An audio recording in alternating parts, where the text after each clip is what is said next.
warahmatullahi wabarakatuh. Waalaikumsalam warahmatullahi wabarakatuh. Oke, pada siang hari ini kita akan bicara terkait dengan masalah remaja pergaulan, dan ini yang akan kita bahas sedikit kondisi remaja, dampak pergaulannya, kemudian apa pencegahan yang bisa diberikan. Mahasiswa sekarang yang baru tentu konteksnya bisa nanti dimasukkan ke dalam konteks remaja, tetapi juga kemudian adik-adik juga nanti bisa men-share dan bahkan menjadi memberikan edukasi-edukasi kepada remaja yang ada di lingkungan tempat kita masing-masing. Adik-adik semua, ini kondisi remaja kita. Bahwasanya ada proyeksi jumlah remaja di Indonesia, itu totalnya itu ada 258,7 juta. Ya, ini dari data sumber Bappenas. Dan tentunya, dari empat saja orang yang ada di Indonesia, satu itu pasti remaja. Nah, jadi artinya apa? Kalau melihat kondisi yang seperti itu, tentu remaja ini sangat banyak sekali. Dan sangat banyak, dan tentu dengan begitu banyak problematikanya dan hal-hal yang kemudian terkait dengan remaja, itu kemudian harus kita pahami dan kita ketahui bersama-sama. Dan tantangannya cukup banyak. Ya, ada seks pranikah. Kalau kita lihat kejadian-kejadian, tentunya ini tentu tidak mungkin kalau memang mereka kemudian disiapkan secara ilmu dan lain sebagainya. Nah, kalau kita lihat di sini adalah ini yang hubungan seks pranikah di Indonesia mulai dari 2013 sampai 2015 itu terus terjadi peningkatan. Ya. Dan bahkan kalau lihat umur pertama kali berhubungan seksual itu mereka adalah umur antara 10 sampai 24 tahun. Ya. Jadi kalau dilihat di sini, di tabel ini kan terlihat ini. Ya, artinya ini adalah fenomena yang kemudian menjadi suatu hal yang harus jadi perhatian kita. Banyak kemudian yang datang, karena saya juga selain perawat juga konselor VCT, yang datang konseling kemudian mengungkapkan masalahnya, dan terungkaplah waktu dulu dia kecil, dia pernah melakukan hubungan seksual, ada yang laki-laki bilang pernah disodomi dan lain sebagainya. Itu kemudian menguatkan data-data ini, bahwasannya memang ini perlu dilakukan pemahaman bagi kita semua, dan tentunya bagi remaja nanti yang akan kita temukan. Karena ada resiko yang akan terjadi ketika terjadi hubungan seksual di luar pernikahan. Dan kalau kita lihat presentasi wanita kelompok,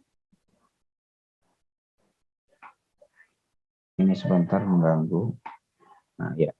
Ini ada umur 15 sampai 19 yang melaporkan kehamilan yang tidak diinginkan itu 2 kali lebih besar. Itu ada 16% dibandingkan kelompok 20 sampai 24. Artinya apa? Semakin muda potensi untuk dia melaporkan kehamilan itu semakin tinggi. Ya, artinya ini kemudian mungkin pemahaman dan lain sebagainya. Kemudian presentasi wanita 21% dan pria 10% itu dengan pendidikannya itu adalah tidak tamat SMA, dan yang paling tinggi melaporkan kehamilan yang tidak diinginkan. Dari laporan tadi, dari ini dia, dari segi pendidikannya. Dan kalau kita berbicara, wah ini kan kejadiannya bisa lebih banyak di kota besar, tidak di tempat-tempat yang terpencil misalnya. Nah, tidak seperti itu juga. Dari hasil ini bahkan kehamilan yang tidak diinginkan itu hampir 2 kali lebih besar, itu 16% itu pada daerah-daerah yang katakan di desa daripada yang di perkotaan, yang cuma 9%. Ya, jadi ini hasil SDKI di 2017. Nah, kemudian apa dampaknya? Ini kan masalah yang muncul di remaja ini. Kalau sudah bicara seks pranikah, berarti sudah terjadi hubungan seksual, nanti akan berisiko ada 2% sampai 22% remaja wanita usia 15 sampai 24 tahun dan 8% remaja pria di rentang usia ini telah melakukan hubungan seksual sebelum nikah. Ada nanti 11% yang kemudian mengaku mengalami kehamilan yang tidak diinginkan. Kalau dia sudah bicara kehamilan yang tidak diinginkan, ada kecenderungan nanti aborsi. 21,2% remaja SMA mengaku pernah melakukan aborsi. Dan kemudian kalau kemudian mereka akhirnya melangsungkan pernikahan, akan ada kawin muda. 49% remaja tidak mengetahui akan akibat menikah di usia muda. Dan banyak mereka juga tidak sadar akan muncullah infeksi HIV dan infeksi menular seksual. Nah, ini indeks pengetahuan remaja tentang kesehatan reproduksi itu masih rendah, 57,1%. dan tentu sangat mengkhawatirkan untuk perkembangan HIV/AIDS. Jadi artinya apa? Ketika seksual bebas, kemudian berdampak bisa nanti seks pranikah ini dia akan muncul nanti kehamilan yang tidak diinginkan, kawin muda, aborsi, kemudian bisa HIV, infeksi menular seksual lain, dan begitu banyak problema yang akan dihadapinya. Sehingga adik-adik yang baru dalam konteks hari ini mulai pembelajaran di kampus, tentu sudah harus mulai menyikapi ini, hati-hati dalam pergaulan, jangan kemudian terjerumus ke hubungan seksual sebelum nikah, dan tentunya ini juga lah nanti yang akan adik sampaikan ke remaja-remaja yang lain. Nah, selain masalah seks pranikah, ada lagi masalah yang selalu mungkin sudah disampaikan di mana-mana, itu terkait dengan narkotika, ya, nafza. Saya harus selalu sampaikan kepada kawan-kawan semua, adik-adik semua, tolong edukasi siapapun. Edukasi pertama itu kalau di kita itu namanya abstinensi. Jangan pernah menggunakan narkoba, jenis apapun. Karena kalau sudah pernah menggunakannya, dia akan terus. Kalau saya selalu sebut kawan-kawan pemakai narkoba suntik ataupun pemakai nafza ini adalah mereka yang kemudian adalah hidup dalam dunia kenikmatan. Mereka tidak lagi bicara hidup di dunia nyata. Dari hari ke hari, waktu ke waktu yang selalu difikirkan adalah bagaimana mereka mendapatkan kenikmatan dan kenikmatan terus. Hari ini dia misalnya minum ekstasi, kemudian mendapatkan efek yang bagus, besok dia coba lagi dengan cara yang sama, itu tidak mendapatkan efek yang sama, makanya dia akan tingkatkan dosisnya. Begitu dari hari ke hari, bahkan nanti dia ganti dengan sabu-sabu, dia ganti bahkan sampai ke putau, dan ujung-ujungnya kalau sudah kecanduan, kalau enggak dia tangkap polisi, kalau enggak nanti dia akan direhab, kalau enggak nanti dia akan terinfeksi HIV atau nanti overdosis. Dan ini akan sulit untuk mengembalikan ke posisi dia kembali kepada yang normal, walaupun ada rehabilitasi dan lain sebagainya. Makanya selalu saya sampaikan kepada adik-adik semua, tolong disampaikan, disuluh ke siapapun, jangan pernah sampai jatuh kepada penggunaan narkotika. Kalau data ini udah banyak ini, ya, begitu terus terjadi peningkatan.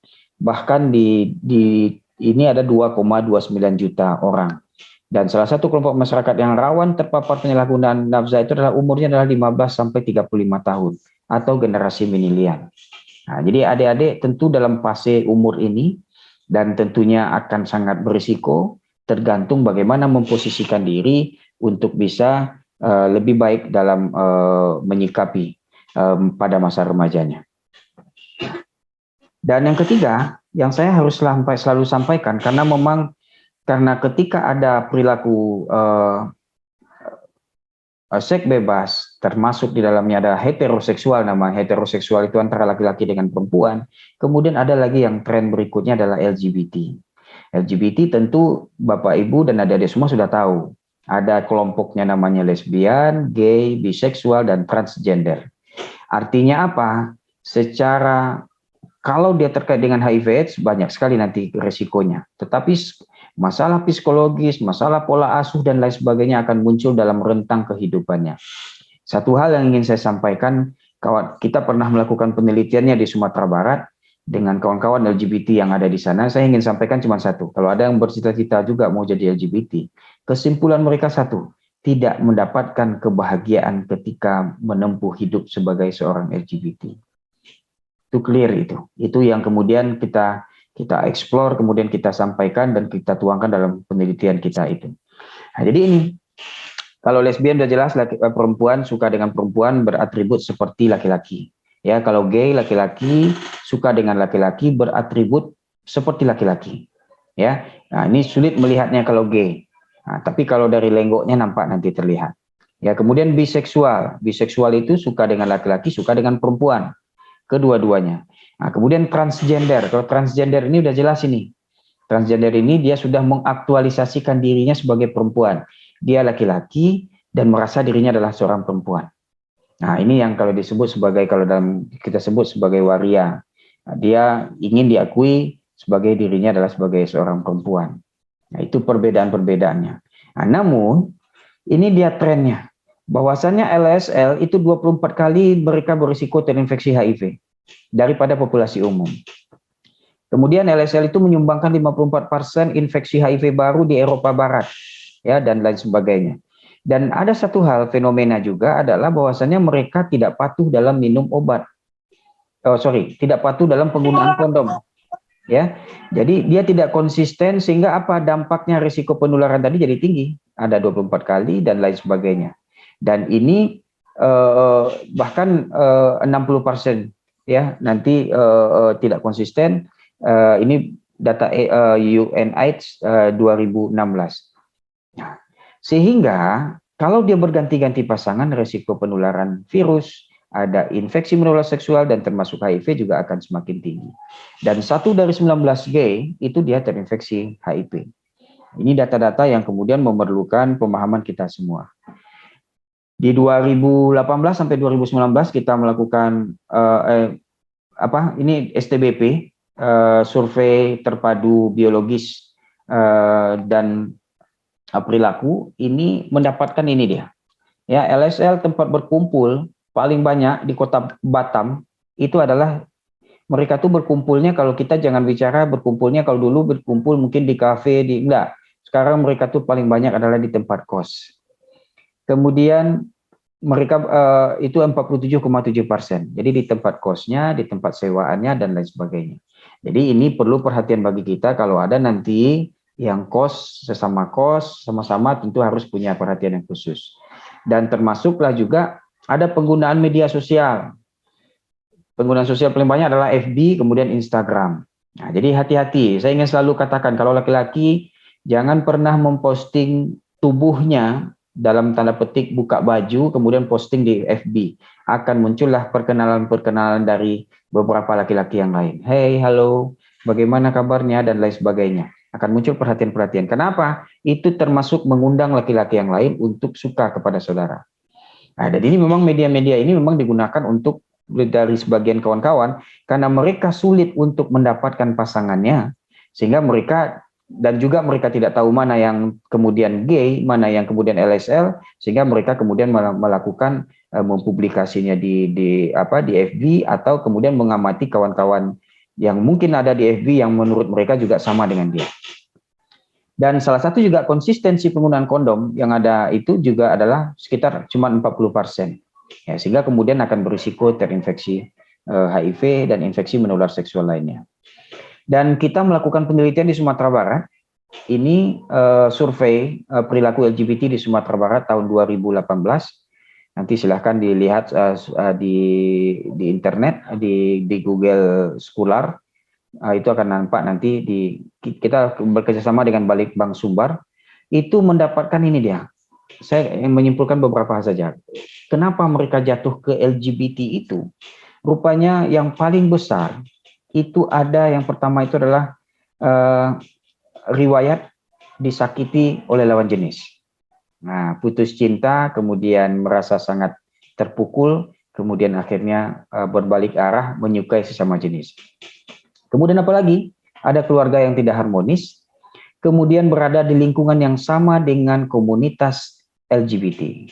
Makanya saya selalu sampaikan hati-hati di kos-kosan, lihat siapa yang teman kos kita punya kecenderungan tidak seperti itu, karena yang biasanya ini termasuk faktor yang kemudian bisa mengakibatkan. Ditambah dengan riwayat masa lalu yang pernah disodomi atau dilakukan pelecehan seksual, terutama oleh laki-laki juga, itu akan ada kecenderungan. Dan yang tidak kalah pentingnya ada juga yang coba-coba atau lifestyle. Dia mencoba-coba kehidupan itu kemudian akhirnya terjerumus. Hati-hati karena memang sulit nanti untuk mengembalikannya dan fase rehabnya juga sulit. Kita juga sedang menginisiasi untuk membuat semacam konseling yang tepat bagi kawan-kawan yang gay, LSL dan LGBT secara umum.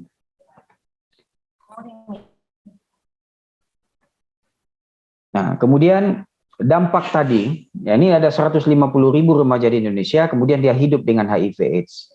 Ya, jadi dari semua perilaku tadi kita bicara tadi ada hubungan seksual, kemudian ada LGBT, kemudian ada nafza, akhirnya akan bermuara lah ke salah satu di sini, HIV dan AIDS. Dan di HIV dia sudah ada 38% dan nanti tahap AIDS ada 36%. Dan tentunya penyakit menular yang membayangi penduduk usia remaja saat ini salah satunya adalah HIV/AIDS.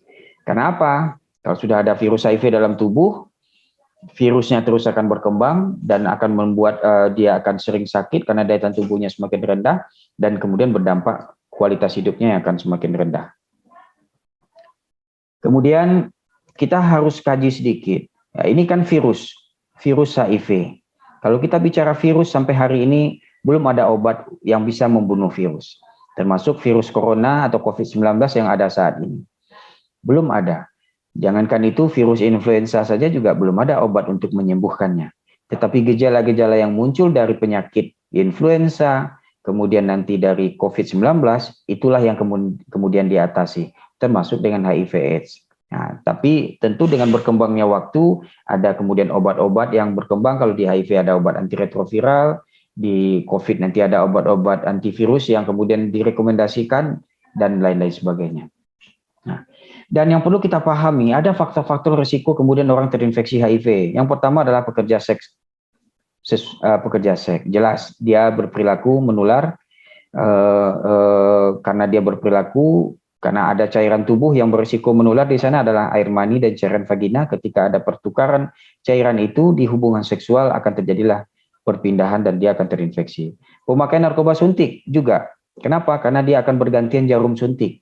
Dari hasil penelitian Hammer tahun 2000, ketika dia berganti jarum suntik, itu virusnya akan masuk di sana. Nah, rupanya dari hasil penelitian Hammer tahun 2000 itu virus HIV dapat bertahan hidup selama 42 hari di dalam jarum suntik tadi. Dan ketika jarum ini bergantian dengan orang lain, maka menularlah virus HIV. Kemudian MSM dan transgender juga akan berdampak.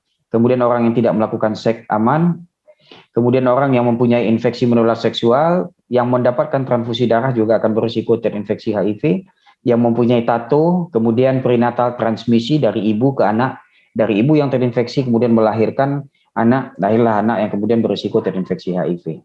Dan estimasi cukup tinggi, ya, ada estimasinya itu sampai September 2020 itu adalah sebanyak ini, ada kasus AIDS-nya 409 ribuan, kemudian ada 127 ribuan itu yang terkait dengan HIV.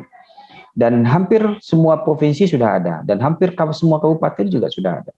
Dan 5 provinsi tertinggi itu ada DKI, Jawa Timur, Jawa Barat, dan Papua, dan Jawa Tengah. Nah, kalau melihat dari 5 ini kan, wah ini kan kota-kota besar semua. Tidak, Papua tidak kota besar, tapi dia tinggi. Bahkan kalau dibandingkan dengan jumlah prevalensi, jumlah terbanyak itu adalah dari Papua. Berarti apa? Tidak, masalahnya ini bukan masalah di kota besarnya, tetapi adalah terkait dengan masalah perilaku seksualnya. Ini yang harus hati-hati, karena memang di beberapa tempat termasuk di Papua, hubungan seksualnya cukup tinggi sebelum nikah dan segala macam, seks bebasnya, sehingga kemudian berdampak terhadap terjadinya penularan virus HIV. Dan yang mengkhawatirkan adalah, coba lihat berdasarkan umur paling banyak itu berkisar antara 15 sampai dengan 49. Yang paling tinggi memang 29 sampai 49, ya. Dan ini kan kasusnya dalam konteks ini, dan kemudian ada 14% 20 sampai 24 tahun. Dan dibandingkan nanti 15 tahun sampai 24 berarti ada sekitar 15%. Jadi artinya cukup tinggi kalau di belakang ini. Artinya apa? Diawali masa remaja, kemudian dia terinfeksi, kemudian akan berdampak untuk berikutnya. Ya, dan ini perlu perhatian kita semua. Saya sedikit saja menjelaskan karena ini konteksnya tidak terlalu mendetail. Virus HIV itu dia dalam bentuk RNA. Target utama dari virus HIV itu adalah sel CD4 di dalam tubuh kita. Sel CD4 itu dia bagian terbanyak dari limfosit. Dia di dalam limfosit T, dan limfosit T itu bagian terbanyak dari leukosit. Leukosit itu adalah sel darah putih. Tugas sel darah putih itu adalah menjaga tubuh dari serangan virus dan kuman yang masuk. Hebatnya virus HIV ini, target utamanya adalah yang akan mempertahankan tubuh tadi. Dia masuk, kemudian dia robah kode genetiknya, kemudian dia menyatu dengan inti sel CD4 dibantu oleh enzim namanya reverse transkriptase, menyatu dia dengan inti sel CD4, kemudian dibantu lagi oleh enzim integrase, menyatulah dia dengan inti sel CD4, kemudian ada proses yang dinamakan dengan replikasi, akan memperbanyak dirilah dia. Muncullah virus-virus HIV baru dengan perkembangan yang semakin banyak, kemudian untuk proses pematangannya dibantu lagi oleh enzim namanya protease, kemudian matang, dia akan CD4 yang tadi ditinggalkan itu akan hancur, dia akan serang lagi sel CD4 berikutnya. Berarti apa? Dari hari ke hari, waktu ke waktu dia akan menghancurkan dan menghancurkan terus sistem pertahanan tubuhnya. Sehingga dampak berikutnya adalah muncullah tahap AIDS kalau nanti dia dalam perjalanan waktu. Nah, namun ada uniknya virus HIV ini dengan serangannya ke dalam tubuh, ada fase dalam tubuh ketika dia diserang itu fase namanya dengan asimptomatik. Nah, makanya orang menyebutnya fenomena gunung es. Kenapa fenomena gunung es? Satu kasus itu sebenarnya menunjukkan 100 orang yang tidak terdeteksi. Kenapa? Ketika ada orang yang diserang oleh virus HIV, di dalam tubuhnya sudah ada virus HIV, dia sudah bisa menularkan pada orang lain, tetapi secara fisik belum terganggu dia. Kenapa? Karena pada waktu itu darah masih terus diproduksi, sel CD4 masih tetap diproduksi, sehingga daya tahan tubuhnya masih bisa mengimbanginya. Tetapi dengan berjalannya waktu, penghancurannya semakin banyak, akhirnya dia akan jatuh ke tahap AIDS, bisa berkisar antara 5 sampai 10 tahun, dan muncullah di tahap AIDS. Kalau tahap AIDS, dia sudah muncul, dan sudah bisa dirawat, sudah bisa kita lihat. Tetapi yang jadi masalah adalah ketika dia tahap asimptomatik. Bisa dia kuliah, bisa dia bekerja, bisa kemudian dia berkeluarga, dan dia tidak tahu bahwasannya dia terinfeksi HIV, kemudian resiko akan terus menular. Ini yang kemudian menjadi suatu fenomena yang kemudian menjadi perhatian terus ketika bicara terkait dengan HIV AIDS dan terutama pada remaja. Saya ingin melihatkan contoh ini, si Peg Rowell ini. Dia cantik, usia muda, ini dia bahkan sebagai cover majalah, menang dia di sana di Seventeen, dia menang di sana, dan siapa yang menduga orang cantik seperti ini kemudian terinfeksi HIV? Nah, saya ingin menggambarkan seperti itu. Bisa orang itu terlihat cantik, dia bisa terlihat gagah, bisa dia bekerja sebagai seorang PNS, bisa dia sebagai mahasiswa, bisa sebagai dosen, siapapun. Selama dia berperilaku berisiko, pernah melakukan hubungan seksual berisiko, apakah dengan PSK, dengan pacarnya, di luar nikah, tidak menggunakan kondom, atau kemudian dia melakukan hubungan seksual sejenis, itu semua akan berdampak, dan itu akan baru dirasakan 5-10 tahun yang ke depan kalau dia tidak melakukan pemeriksaan segera. Jadi Pak, gimana Pak? Saya punya risiko dulu 5 tahun yang lalu. Oke, sebaiknya lakukan dulu pemeriksaan segera. Kenapa? Secara fisik tidak bisa terlihat.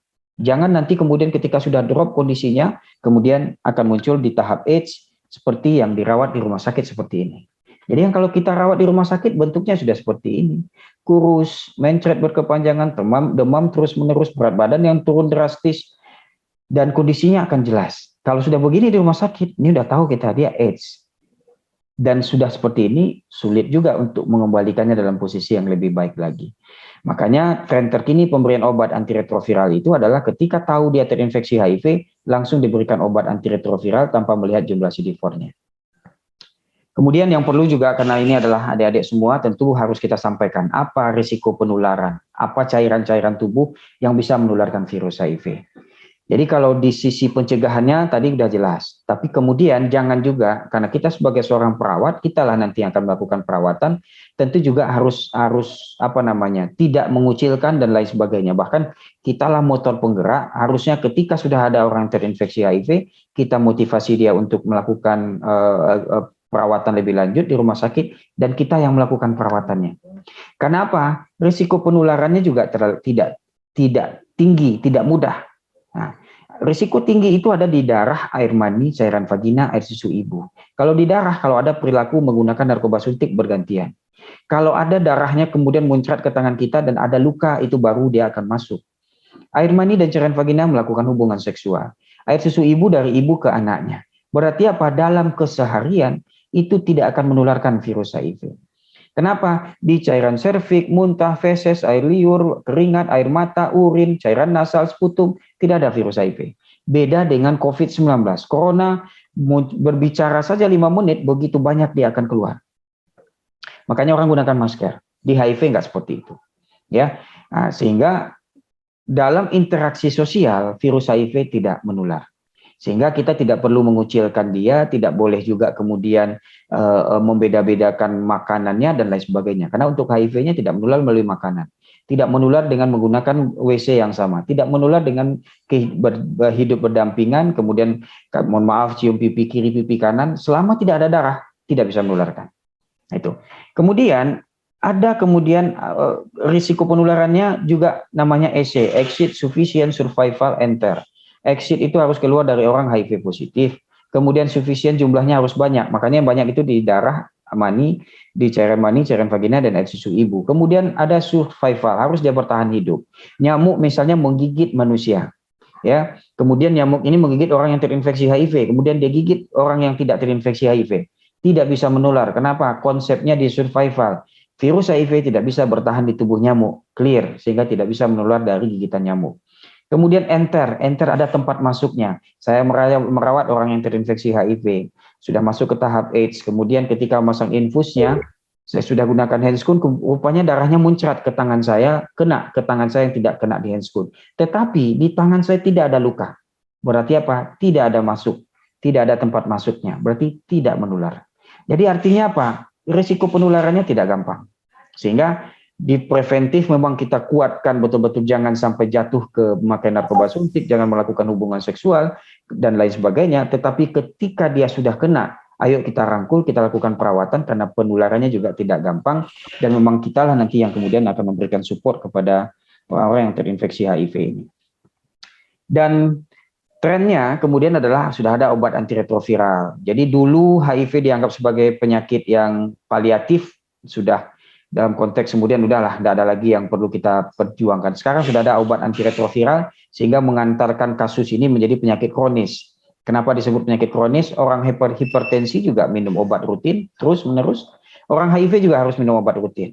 Tetapi ini bayangkan, dia ini di tahun 2013 dia dalam kondisi yang sakit berat, kemudian mencret berkepanjangan, ada malnutrisi, berat badan turun drastis, wasting syndrome muncul, tetapi setelah dia minum obat, 1 tahun kemudian, dia bisa hidup normal lagi, berat badannya kembali bagus, bahkan dia bisa punya anak.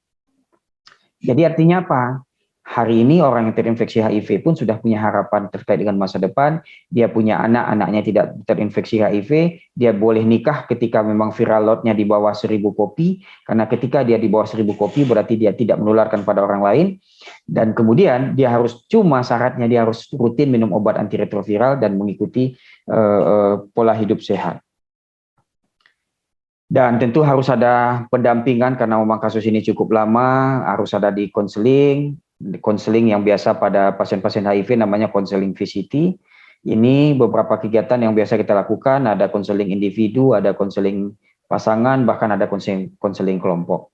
Ini kalau saudara lihat video yang saya tunjuk ini, foto ini ada sekitar 8 orang. Ini foto ini diambil di tahun 2009. Usia kawan-kawan ini masih muda pada waktu itu dan sekarang semuanya sudah meninggal dunia. Dan memang kualitas hidupnya memang tidak terlalu bagus, tapi dengan adanya saat ini dengan obat antiretroviral, saya dengan teman saya masih ketemu dengan kawan saya yang sudah minum obat antiretroviral selama 15 tahun. Jadi 15 tahun dia sudah minum obat, sekarang masih bagus kualitas hidupnya. Nah, ini beberapa penelitian terkait dengan ini, ya, keberhasilan terapi antiretroviral sangat penting untuk kita berikan kepada pasien ini. Dan apa tujuan dari penanganan kasus HIV/AIDS ini? Di 2030 targetnya adalah terbentuknya 3-0 di 2030. Apa itu? Zero new HIV infection, kemudian zero AIDS related death, kemudian zero discrimination. Artinya apa? Kita berharap di 2030 tidak ada lagi infeksi HIV baru muncul. Kemudian tidak ada lagi orang AIDS kemudian meninggal dunia. Kemudian tidak ada lagi diskriminasi yang terjadi pada ODA. Jadi ini yang ditargetkan oleh WHO sehingga ada beberapa hal yang kemudian dipenuhinya supaya mencapai hal ini. Dan apa peran hal yang penting yang harus kita siapkan kepada remaja-remaja kita? Yang pertama tentu siapkan fisik. Nah, jelas ini menyiapkan fisik. Adik-adik semua tentu mulai dari fisik ini tentu terkait dengan nutrisi, gizi dan lain sebagainya. Silahkan berhidup pola hidup yang sehat dan tentunya sehingga nanti gizinya akan semakin bagus, fisiknya semakin bagus. Karena tantangan terbesar kita saat ini, terutama di balita kita, banyak kasus stunting berat badan yang sangat rendah, itu menunjukkan gizi yang kurang. Ya, kemudian siapkan mental.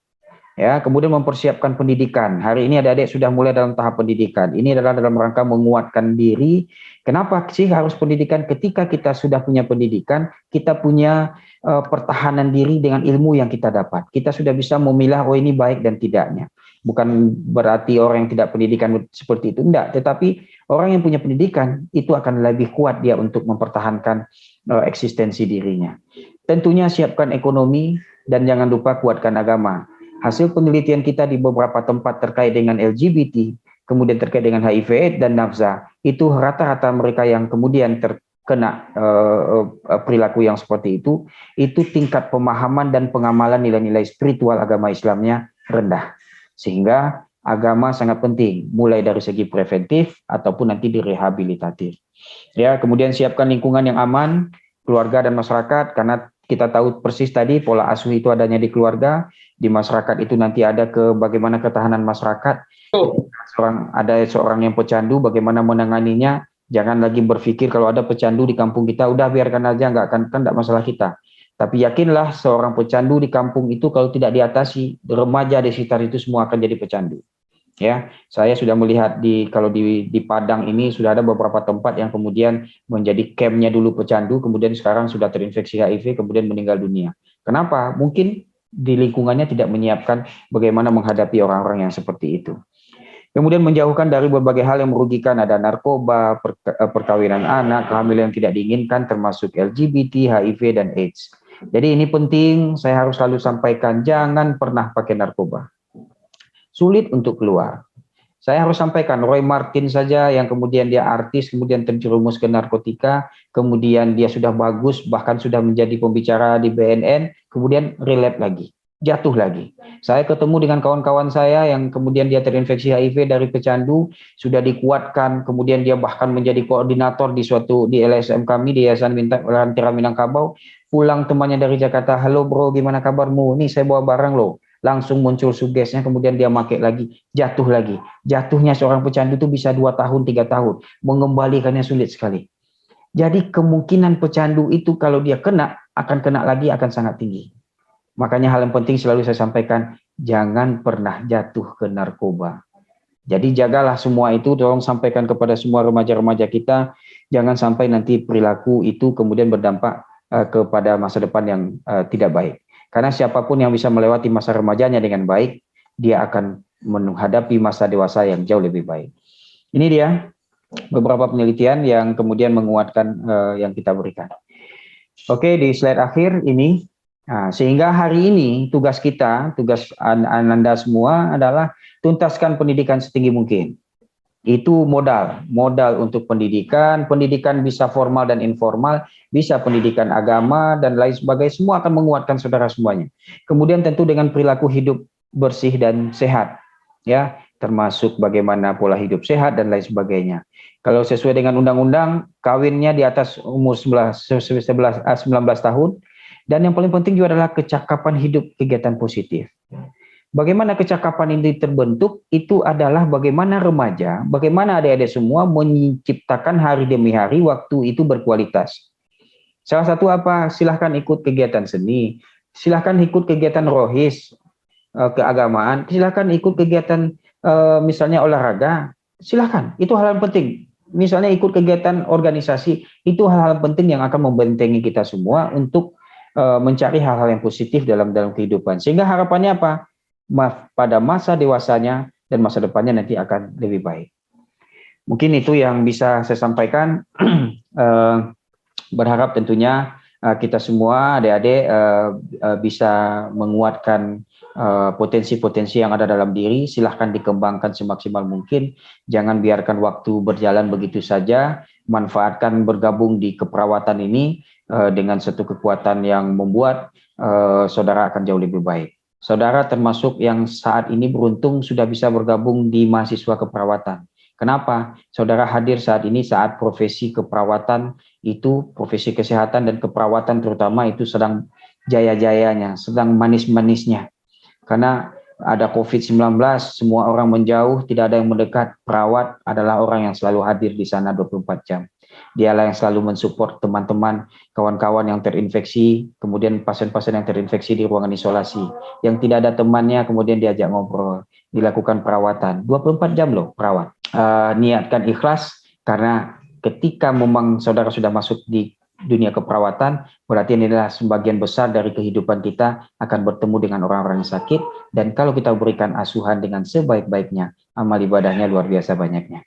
Itu saja yang bisa disampaikan. Terima kasih atas perhatiannya. Banyak maaf. Billahi taufik wal hidayah. Assalamualaikum warahmatullahi wabarakatuh.